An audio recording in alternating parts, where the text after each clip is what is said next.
আসসালামু আলাইকুম। আজকে চলে আসলাম হোসেনপুর বাজার পাখিঘরে। এখানে অনেক ধরনের বিভিন্ন প্রজাতির পাখি পাওয়া যায় এবং পাখির খাঁচা, পাখির ফিড আরও কৃষিভিত্তিক অনেক ধরনের অনেক জিনিসপত্র পাওয়া যায়।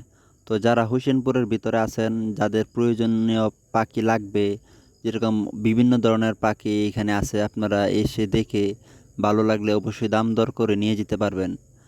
এবং পাখি লালন পালন করতে গেলে যেসব সমস্যার সম্মুখীন হতে হয়, সেই সকল সমস্যার বিষয়ে আপনি ভাইয়ের কাছে শেয়ার করতে পারেন। ভাই যেহেতু এই বিষয়ে অভিজ্ঞ, ভাই অবশ্যই আপনাদেরকে সঠিক পরামর্শ দেওয়ার চেষ্টা করব। ভাই অত্যন্ত ভালো লোক, আপনি ভাইয়ের সাথে এসে কথা বলে দেখতে পারেন। আর প্রত্যেকটা জিনিস লালন পালনের ক্ষেত্রে অভিজ্ঞতার প্রয়োজন আছে। অভিজ্ঞতা ছাড়া যদি আপনি যে কোনো একটা জিনিস লালন পালন করেন, তাহলে আপনি সেই জিনিস থেকে কখনোই লাভবান হতে পারবেন না। দেশের অনেক মানুষ আছে যারা শখ থেকে শুরু করে আজকে সফল উদ্যোক্তা।